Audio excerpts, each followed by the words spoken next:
Na mtazamaji ujambo na karibu. Jina langu ni Sam Amani, mwenzangu kwa lugha ishara ni Merisha Witi. Karibu.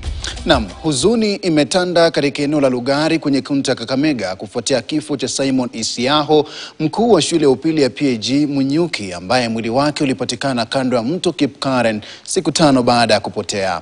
Hata hivyo, kamishna msaidizi Linet Orina amethibitisha kwamba uchunguzi unaendelea, huku walimu eneo hilo akionya kwamba mitihani ya kitaifa inaweza kuathirika endapo wahusika hawatafikishwa mbele ya sheria kwa haraka. Hofu imetanda miongoni mwa wakazi wa Lugari baada ya mwili wa mwalimu wa shule ya Munyuki kupatikana kando ya mto Kipkaren katika hali zisizoeleweka kutokana na kifo chake cha kutatanisha.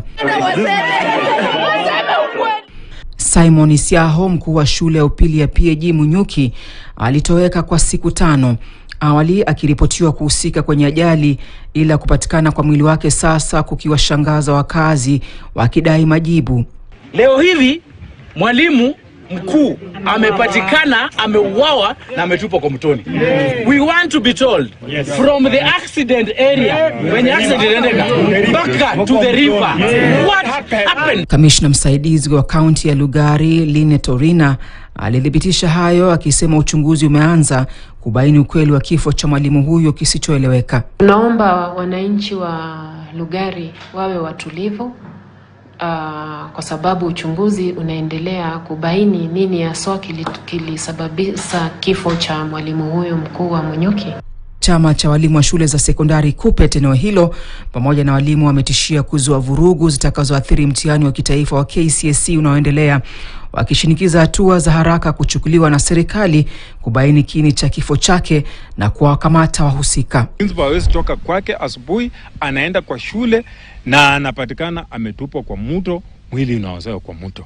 Hiyo ni kitu ambayo tumehuzunika sisi wote, na tunasema kama hakutakuwa na step ambayo report ambayo inatueleza ni nini haswa ilitendeka, sisi we shall be forced to disrupt exams in this region. We withdraw all principals so that we do demonstration as from Tuesday. Wakati huo huo, mbunge wa Lugari Nabii Nabwera ametishia kuwachukulia hatua wanablogu 3 Kakamega kwa kusambaza taarifa za uongo kuhusu kifo cha mwalimu huyo.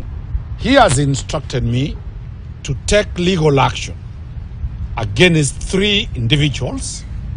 These individuals are bloggers who have posted some defamatory statements linking the disappearance of the principal of the school to the current member of parliament for Lugari. Jamii ya Lugari inategemea serikali kushughulikia swala hili haraka na kuhakikisha mtihani unaendelea bila matatizo.